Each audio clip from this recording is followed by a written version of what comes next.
warning from the FBI tonight, especially for older people in our area. Last year, the number of scams targeting the elderly skyrocketed in our state. In the spring of 2023, a woman living alone in a quiet corner of southern Delaware answered her phone.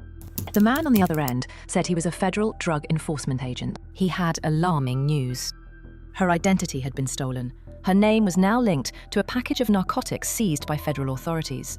She was, he told her, under active criminal investigation. But there was a way out. If she cooperated, quietly, quickly, and without telling a single person, the Department of the Treasury would hold her assets in a secure government account while the matter was resolved. She would get everything back.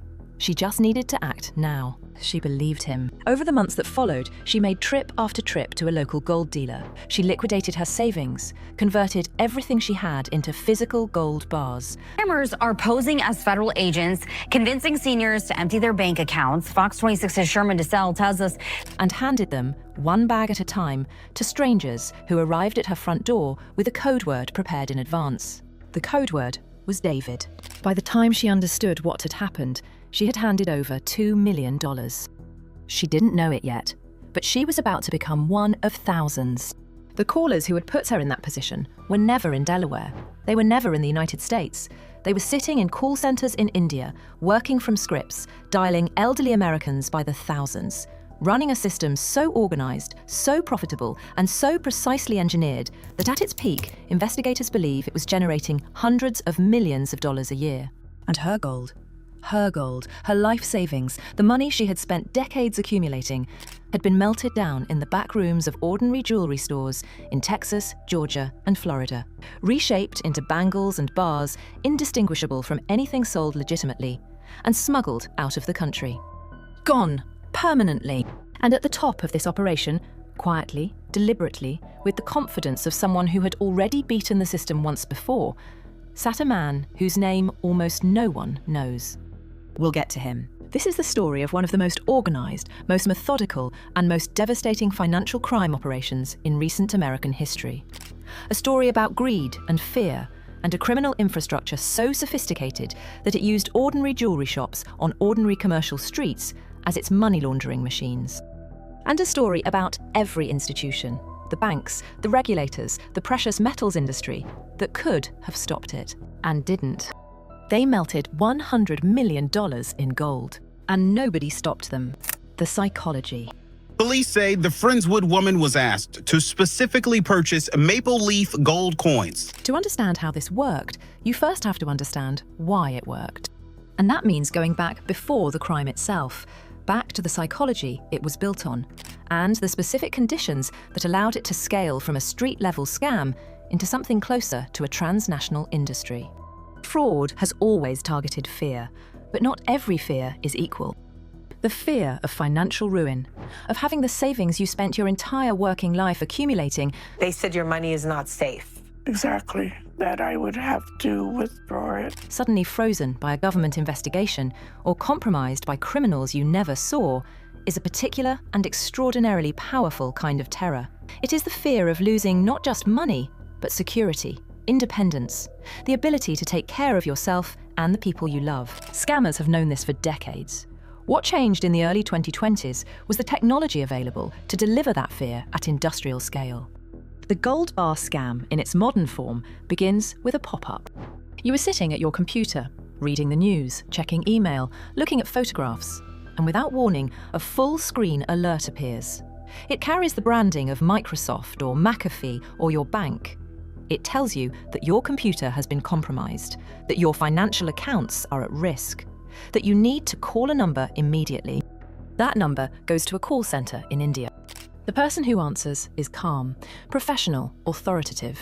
They tell you the situation is serious but manageable, and then they transfer you to a federal agent.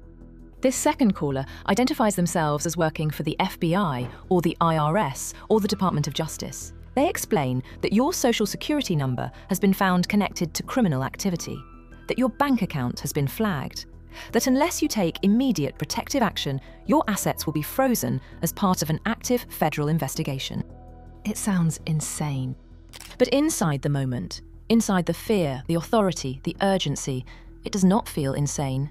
It feels like a nightmare, that someone is offering to help you escape. Montgomery County Detective Sean Petty, who investigated dozens of these cases in Maryland, described what he found when he began pulling the threads. He had never seen a scam to this magnitude, he said. As intricate and as detailed as this, targeting so many individuals across the entire United States. The reason it worked on retired professionals, on engineers, on veterans, on educators, again and again across every state in the country, comes down to a single insight that the people running these call centers had refined into a science. Fear, combined with authority, combined with urgency, overrides reason. It does not matter how intelligent you are. Once you believe a federal agent is on the phone telling you that your life savings are in imminent danger, once all three of those elements are simultaneously present, your brain shifts into a mode that is not designed for critical evaluation. It is designed for action. The question then becomes, what action? And this is where the scheme took a turn that, when you first hear it, sounds almost too strange to be real. The answer the callers gave was gold.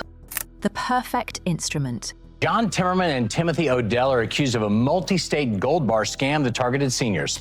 Gold, the scammers explained, was the only asset that could not be frozen by the federal government. It existed outside the banking system. It was physical, portable, real. If the victim converted their savings into gold bars and handed them to a government-approved courier for secure safekeeping, their money would be protected while the investigation ran its course. The matter would be resolved. They would get everything back. It sounds absurd in retrospect. But in the context of that call, in the context of a person who has just been told that their life savings face imminent federal seizure, it does not sound absurd. It sounds like salvation. And here is the detail that makes gold such a brilliant choice for the people running this operation. Gold, unlike a bank transfer, unlike cryptocurrency, has almost no paper trail once it physically changes hands. A wire transfer can be reversed. A cryptocurrency transaction leaves a blockchain record that law enforcement can follow. Even large amounts of cash trigger bank reporting requirements designed to flag unusual activity. But gold, once melted down, is just gold. No fingerprint, no serial number, no origin. Once it goes into a smelter, it becomes indistinguishable from any gold purchased legitimately that morning. The money disappears, without the money ever disappearing. As Kiplinger noted in its coverage of the scheme, gold is highly portable and once transferred, difficult to trace. Scammers can quickly melt or resell it, while electronic transfers and large cash amounts are far easier for authorities to follow. This was not a random choice. Gold was the most perfectly engineered solution to the money laundering problem that organised crime had found in years. And the timing was not accidental either. By 2023 and 2024, gold was at record highs. The World Gold Council reported that global demand surpassed 5,000 tons for the first time in recorded history. Financial News was celebrating it as the ultimate safe haven in an uncertain world. Inflation anxiety was widespread. The instinct that physical assets were more reliable than digital ones had been quietly building for years.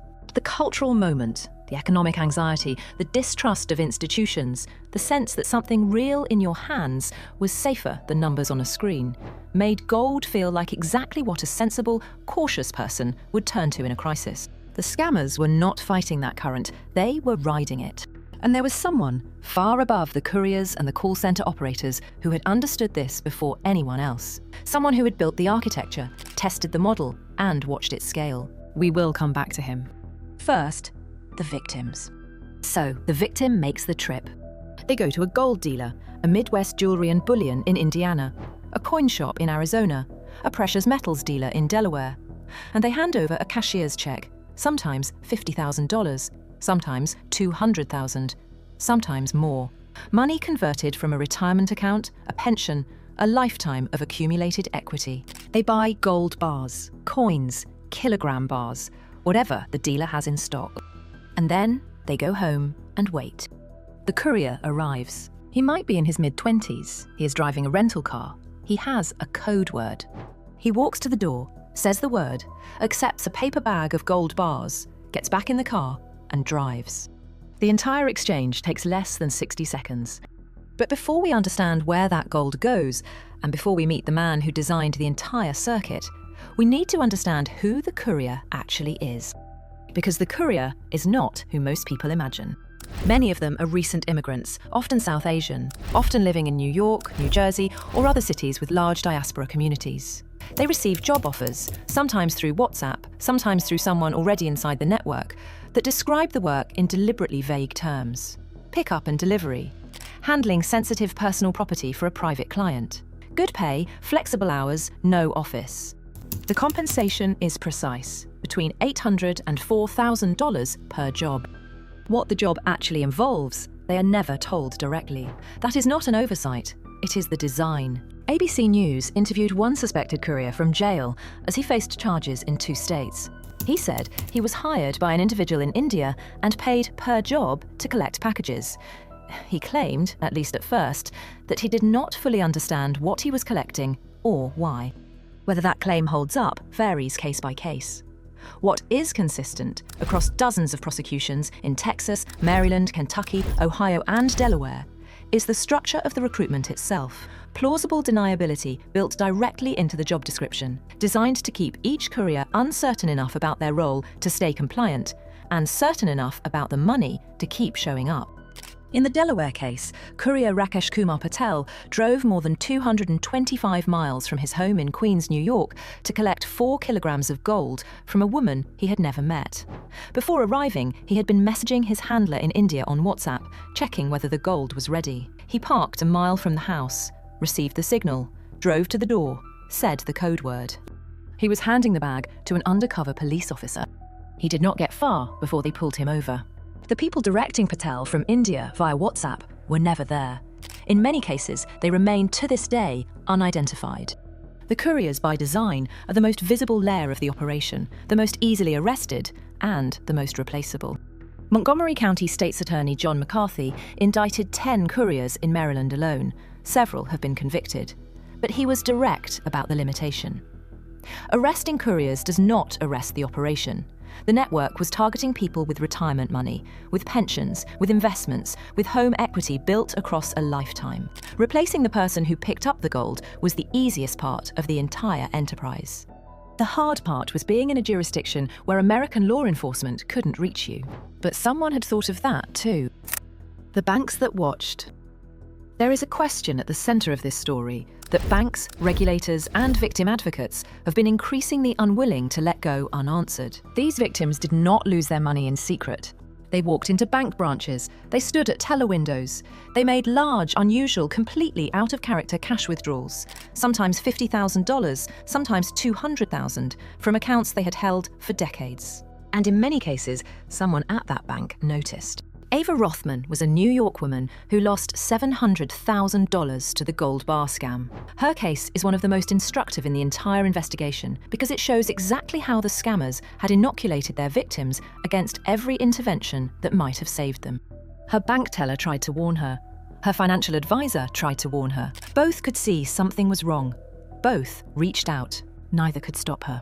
Because the scammers had told her weeks earlier with surgical precision that this would happen. Ava had been told she was under surveillance, that if she told anyone, family, banker, financial advisor, they too could be implicated in the investigation. She had been warned, specifically, that well-meaning people would try to talk her out of it, and she had been given the explanation for why those people were wrong. The bank teller is trying to protect the bank, not you.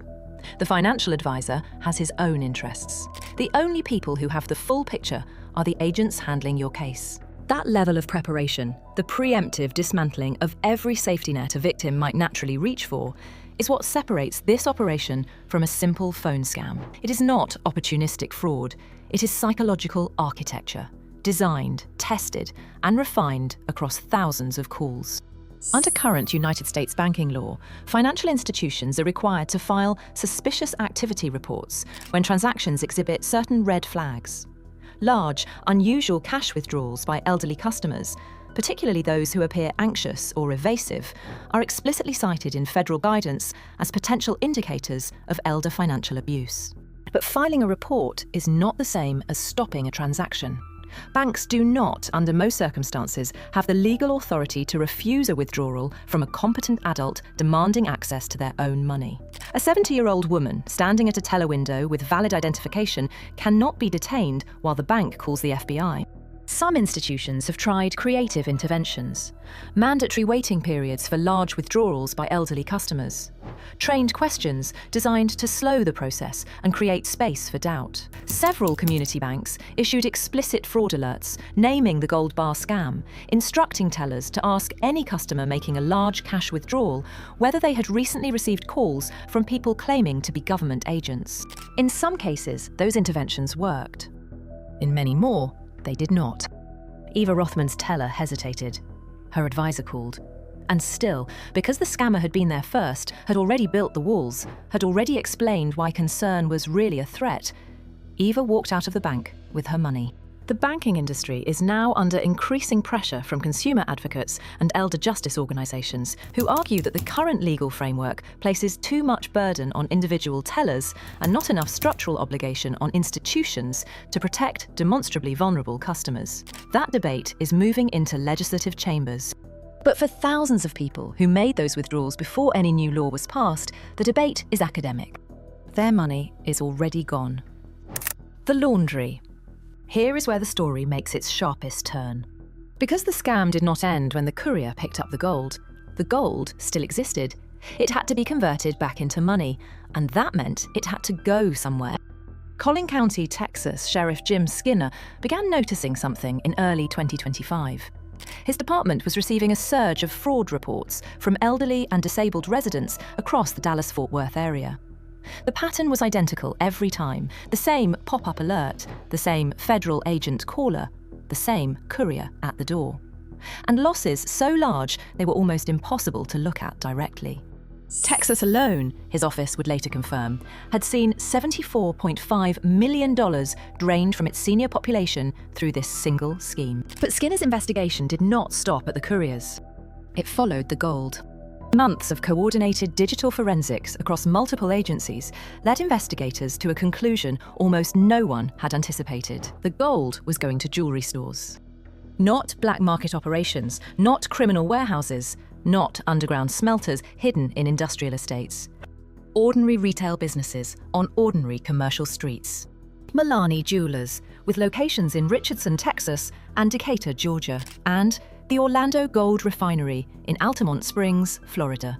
These businesses, investigators say, were receiving the stolen gold from the courier network, purchasing it at below market rates, and then doing something methodical and irreversible in their back rooms. They were melting it down.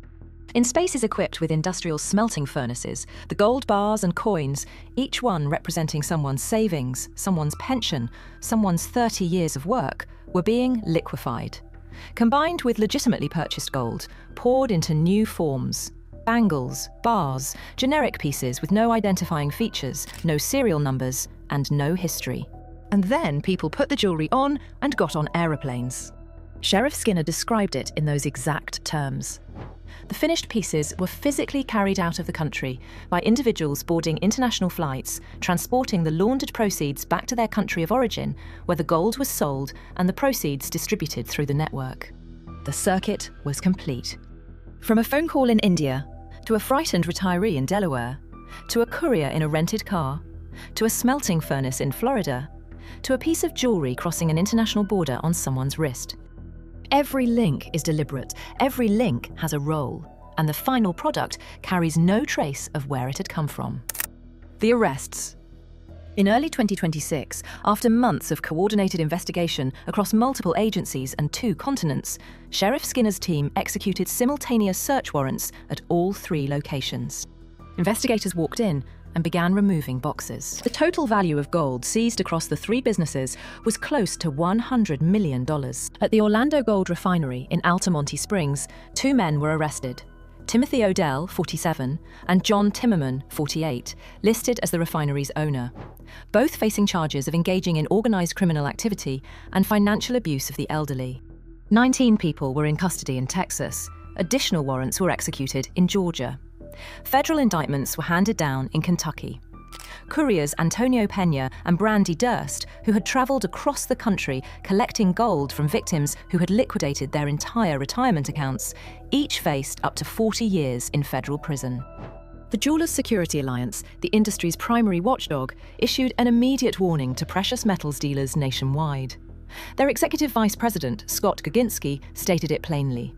Any jeweler who has been in the business for some time knows when something is too good to be true.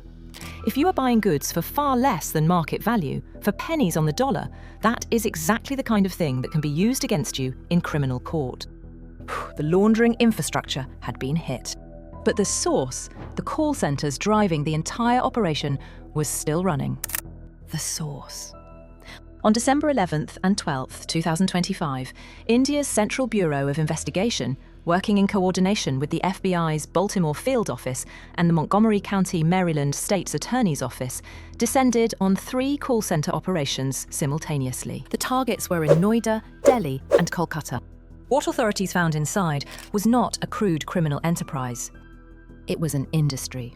Investigators described workers spending their shifts searching for American targets through email, text message, phone calls, and computer pop-up warnings. They worked in competitive environments with quotas on the walls and performance targets to meet. They had scripts, carefully tested, psychologically refined documents that told them exactly what to say, exactly how to escalate, exactly which objections to anticipate, and exactly how to defeat them. The Washington Post reported that callers sometimes emailed fake government badges and counterfeit arrest warrants to victims mid-call. They used voice modulation tools to sound more American. One senior investigator recalled a case where a victim who was wavering suddenly received an email containing what appeared to be a genuine federal arrest warrant, complete with a judge's name, a case number, and an official seal. The Central Bureau of Investigation stated it directly in its own press release. The accused individuals, operating under pseudonymous identities of US government officials from the DEA, the FBI, and the Social Security Administration, conspired to target US victims by threatening them that their Social Security numbers had been used for money laundering and drug deliveries.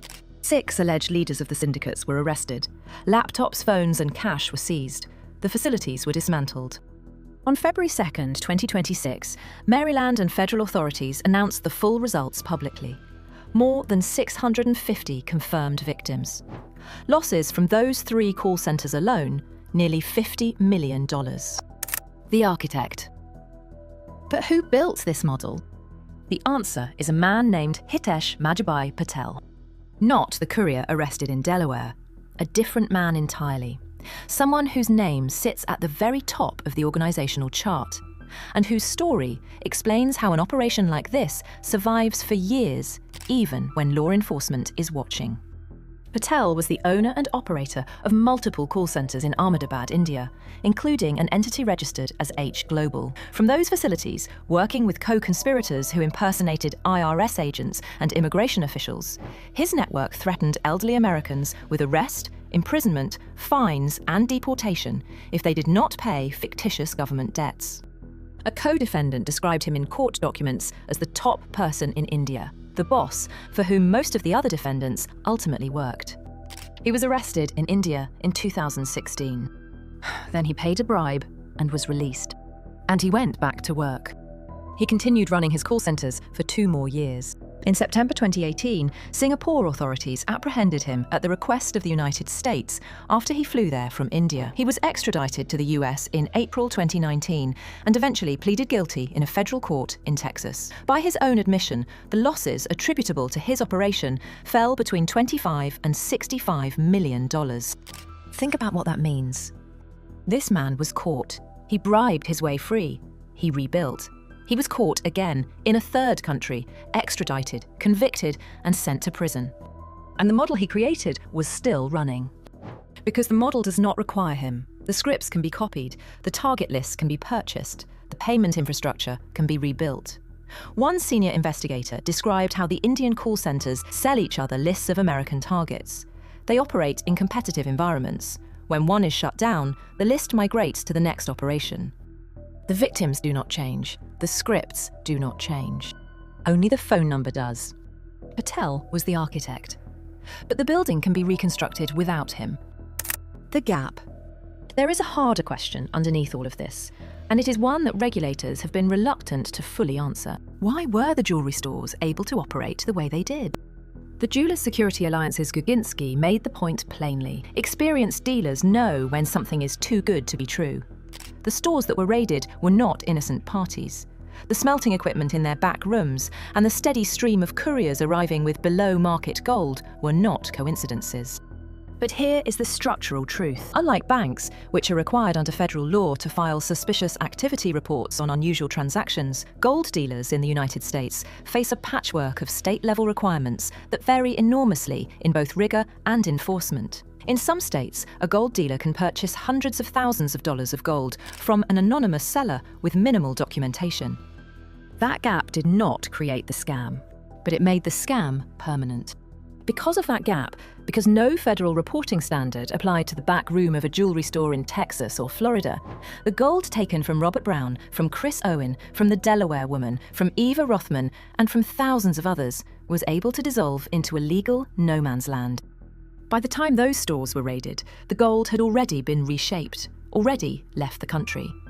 The failure was not only a failure of law enforcement, it was a failure of the rules that tell industries what they are and are not allowed to quietly accept.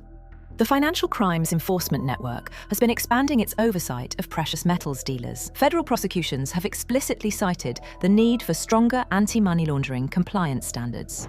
But as of early 2026, no comprehensive federal reform had been enacted.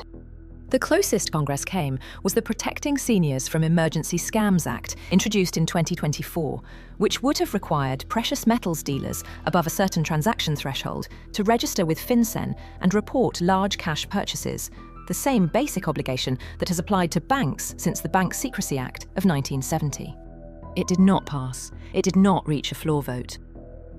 And in the year that followed, the gold bar scam continued to scale. The criminal organisations know the gap is there. They have been exploiting it for years. The human cost. Robert Brown was a 78-year-old retired oil geologist who had spent his career underground, mapping formations, building knowledge of the earth that most people will never possess. He had saved carefully. He had planned for his children. He had done everything right.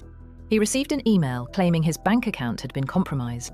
Over the weeks that followed, he withdrew his money, converted it to gold bars, and handed everything to a courier for government safekeeping. More than $2 million, his entire retirement. He died in November 2024 without recovering a cent. His daughter, Katie, went on television to tell the story. She said he was heartbroken. That single word is worth more than any statistic in this documentary, because it reframes everything that came before it. Not stupid, not careless, not naive. Heartbroken. When the FBI's Baltimore Field Office Director, Bill Del Bagno, spoke about the victims his investigators sat across from, he described what he consistently found. They're often facing deep financial anxiety, he said. They are emotionally distressed, with the after effects weighing heavy on all aspects of their lives. And when you understand that, when you understand that the damage does not end with the last gold bar, Robert Brown's story stops being a data point. It becomes something else entirely. A man who had done everything right, who trusted a voice that sounded like authority, who followed instructions that sounded like safety, and who lost not just the money, but the story he had told himself about what that money was for, what it would do, what it would mean for the people he would eventually leave behind. Chris Owen was a Vietnam veteran from Indiana.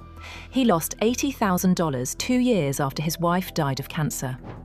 When asked why it happened to him, he said it plainly. He was vulnerable, he was grieving, and it was believable enough for him to have done it. The Delaware woman made 9 separate trips to a gold dealer before anyone intervened. Eva Rothman ignored her bank teller and her financial advisor, because the man on the phone had already explained weeks earlier exactly why they would say what they were going to say, and exactly why he was the only one telling the truth. These are not edge cases. These are the rule. The operation was specifically engineered to find people at their most exposed, to arrive in their lives at the exact moment when they were most likely to believe that the only people they could trust were strangers on the phone. And the most painful truth in this entire investigation is that the thing that would have stopped it in almost every case was not a new law, not a bank policy, not a federal task force. It was a single conversation, had earlier, with someone they already trusted. Final reflection. For Robert Brown, That conversation came too late. For millions of others, it has not happened yet. And here is what 3 years of investigation, thousands of prosecutions, and hundreds of victim interviews have distilled into the clearest possible terms. No legitimate government agency will ever call you on the phone to tell you that your savings are at risk. The IRS does not call. The FBI does not call. The Department of Justice does not call. The Social Security Administration does not call. If any of these agencies has a genuine legal matter involving you, they send a letter. They appear in person. They do not call out of the blue with a financial emergency requiring immediate action. Chris Owen did not know that. He thought a federal agent could call. No legitimate government investigation will ever instruct you to convert your savings into gold. No federal agency runs a gold escrow program. No court order requires you to liquidate your retirement account and hand the proceeds to a stranger at your front door. If someone is telling you to do this, that person is not a federal agent. The Delaware woman did not know that either. And the instruction to keep the situation secret from your family, from your bank, from your financial advisor is the single most reliable signal that something has gone catastrophically wrong. Every one of these scams includes that instruction, because the entire operation depends on isolating the victim from any independent voice that might reach them before the final transaction is complete. When an Arizona coin shop owner quietly called the authorities while a man stood at his counter with a $180,000 cashier's check, he saved someone. When the Delaware woman finally called state police in February 2024, despite months of being told not to, she gave investigators the thread they needed to pull the entire network apart. When Eva Rothman's teller hesitated over that withdrawal, she was doing the right thing, even when she couldn't make it stop. In every case where the circuit was interrupted, the mechanism was the same. One independent voice, one person not inside the operation's psychological hold. Have this conversation with the people you love, not after something happens, now. Tell them the government never calls about frozen assets. Tell them gold is never the answer. And tell them, clearly and directly, that anyone who tells them to keep a secret from their family is not trying to protect them. That conversation is worth more than any law that hasn't been passed yet, more than any investigation mounted after the money is already gone. 650 confirmed victims. $100 million in gold.